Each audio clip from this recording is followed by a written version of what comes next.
Hi guys, this is the first in a series of videos that I'm going to be making talking about the power of unity for Africans to stop the recolonization, imperialism and neocolonialism that's taking place on the African continent today. What Africans have got to understand is we are fighting against white supremacy, and white supremacy is united while Africans are fragmented. And this particular series comes on the backdrop of looking at South Africa, its relationship with its SADC neighbors, its relationship with other African countries, and the Afrophobia that is taking place in Africa that causes the division that weakens us for white supremacy to continue its work. I also believe that it is this very same division that is causing white supremacy to continue to use a black-governed South Africa to perpetuate imperialism in the Southern African region and also project that very same imperialism all across the continent. But this series comes on the backdrop of Julius Malema. The way that Julius Malema speaks in a condescending manner, speaking down to African leaders, but more critically revolutionary African leaders that were instrumental in giving South Africa the independence that it has today. It's very important for me to say this upfront. South Africa's independence came from the wars, the blood, and the cost and expense that was faced by Southern African countries to wear down the Boer government and defeat the Boer government. It was not because the townships were made ungovernable in South Africa. It was not because people were toying in the townships and killing each other. It was because of the wars that were fought in SADC that South Africa got its independence. The South African government makes it a point not to educate its people on this, and they make it a point to create the impression that they are a superpower in the region that is surrounded by minerals, but they don't tell their people that these countries around them have got economic challenges, economic difficulties because of the destabilization, destruction caused by the apartheid government, fighting the apartheid government to give the ANC the freedom that it has today. They also don't tell their people that after these countries were destabilized, taken to war by the apartheid government, destroyed by the apartheid government in what was called the destabilization campaign that destroyed these countries economically, sabotaged the economies, and even attacked some of them militarily until they were repelled out of those countries, that these countries were destroyed. And after they were destroyed on independence, the South African government itself, the ANC South African government itself, allowed its companies to continue to destroy these countries with unfair competition, destroy these countries with sabotage and the laundering of funds that was allowed to come out of countries like Zimbabwe, Botswana, and other Southern African states into the South African banking system without the Reserve Bank of South Africa intervening.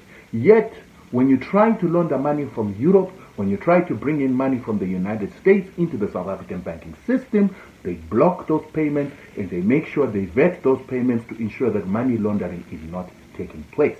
So the South African government has been responsible for presiding over a white monopoly capitalistic system that has become a cannibal, cannibalizing Southern African economies, destroying the very same Southern African economies that gave the South African government its independence. I understand why it would be like that, because the white South African companies were part of the apartheid order. And when the apartheid order was brought down by these Southern African countries that fought the Boer government, defeated the Boer military, and left these South African companies as the economic weapon that is being used to control South Africa today, they then went to destroy other African countries. But we blame the ANC for that, because it is the ANC that has gone into parliament with a majority and not changed the laws to first of all take the unjust wealth that created these companies and give it back to its black people. It is the South African government that has allowed these colonial charter companies to continue operating with impunity, to continue controlling the resources of this country, and then to use those resources to kill and destroy neighboring states and countries that gave South Africa its liberation.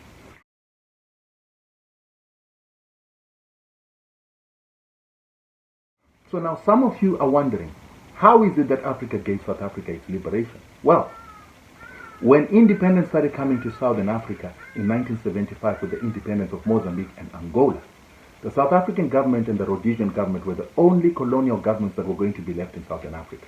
And they understood that the fight against colonialism was no longer going to stop. In the United States, they were concerned. Kissinger even wrote a document in which he was talking about how it is that European governments should not be overthrown by black governments because this would radicalize dark-skinned people all across the world. So what was decided is that the South African government was going to assist Rhodesia to ensure that Rhodesia doesn't get independence.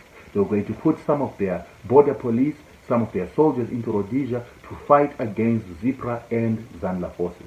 They were beaten soundly to the extent that South Africa withdrew its soldiers from that particular war.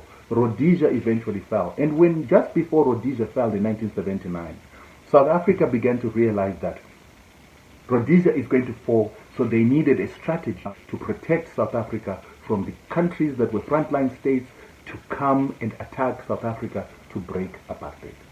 So to create this buffer zone, they decided to create destabilization in the newly independent African countries before they settled down, before they began to manage their countries to actually become strong countries.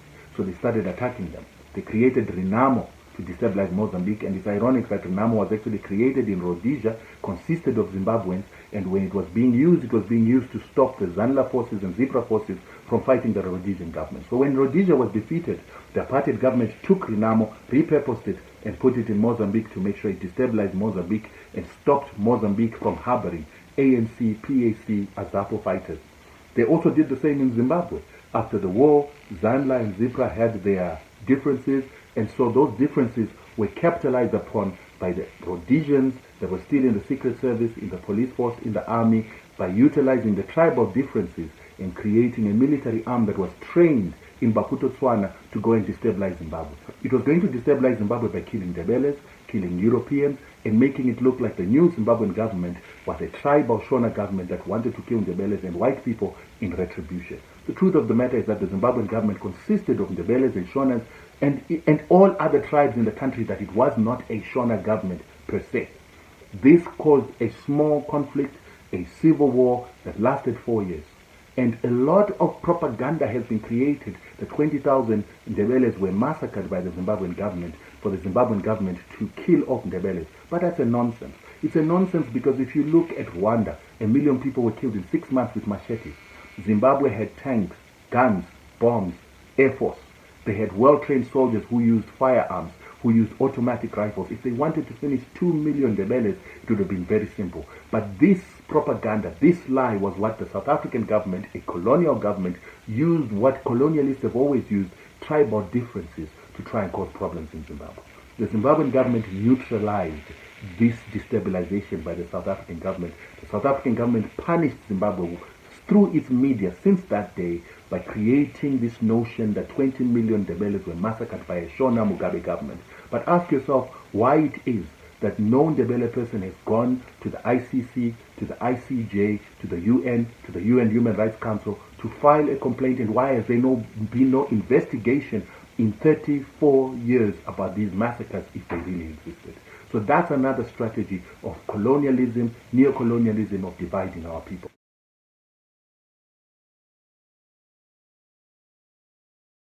We go to Angola. In Angola, there was going to be an NPLA government that was seen as a Marxist government, and the apartheid government were afraid of this Marxist government using its oil and resources of Angola to basically finance SADC, to provide oil and fuel to SADC and make it less dependent on the South African apartheid government, which would make these countries easier to come together and destroy South Africa, bring up an army that was going to allow the ANC, PAC to go back, fight, and remove the apartheid government. That was their greatest fear. So they went and even sent their own soldiers to Angola to assist UNITA to become power, to assist UNITA to become government. And if UNITA became government, then UNITA would then become partners with South Africa, and that would make sure that apartheid was going to be preserved.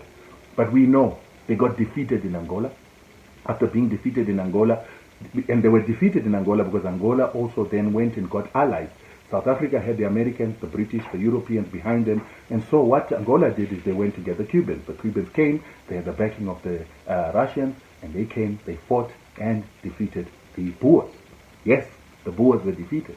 And when they were defeated, they had to retreat from Angola. And when they retreated from Angola, they also had to give Namibia independence. So Namibia was their colony since 1945. They had to leave Namibia and they had to give Namibia independence. So they lost territory. Why would a white man lose territory and retreat without achieving his political objectives of putting UNITA in power in Angola unless they were defeated? And soon after that, why then did they start negotiating with the ANC? And what is weird is they started negotiating with the ANC, but not the PAC, not AZAPO, and not all the other political parties that were very instrumental in keeping South Africa going for black resistance. And that includes the Inkhata party. Yes, many people don't talk about the Inkhata party because they felt that they took sides with the Boers to start fighting black people. But the truth of the matter is that the Inkhata party was, for a very long time, the most popular black political party in South Africa that kept the struggle alive. And Mangosuthu Buthelezi refused to negotiate with the Boers for any division of power without the ANC being at the table and without ANC leaders who were in exile coming back home and those being in prison being set out. These are parts of history that are sometimes whitewashed, or let's call it blackwashed, greenwashed, in order for our people not to know the truth, to keep us divided.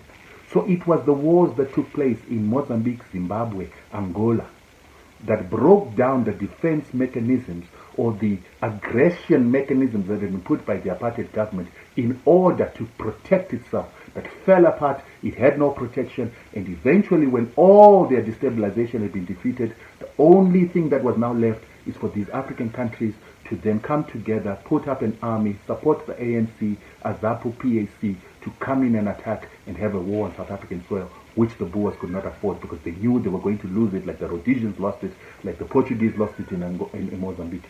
It was inevitable. That is what caused the negotiations. That is what caused them to allow the ANC to come and sit with.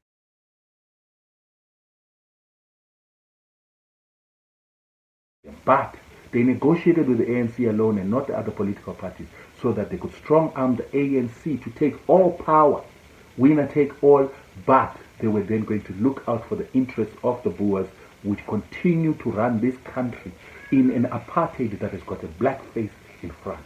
And that is why the ANC goes out to vilify other leaders and make sure that every other African country is made to look like it's made up of incompetent leaders. Yet it is the apartheid government's destabilization that destabilized these countries. With the help of the West, destroyed industry, destroyed infrastructure, cost these countries over $100 billion, which they never recouped on the independence of South Africa.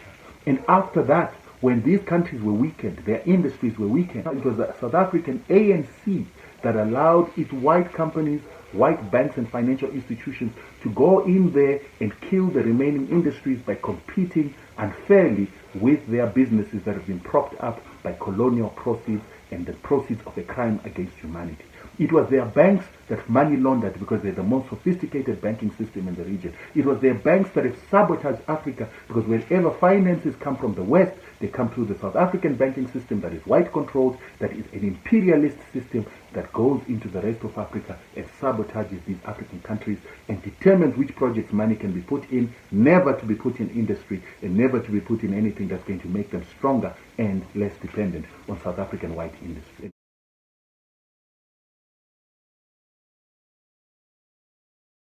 You must also remember, it is the South African government that was invited when Kabila came to Zimbabwe and said, they want to overthrow me because I won't give my resources to Western companies, Western countries, and I won't put Rwandan people in my cabinet. And so the Rwandan government created a rebel force financed by the West that was destabilizing and wanting to overthrow Kabila together with the Ugandans. Kabila came to Zimbabwe, asked Zimbabwe to assist.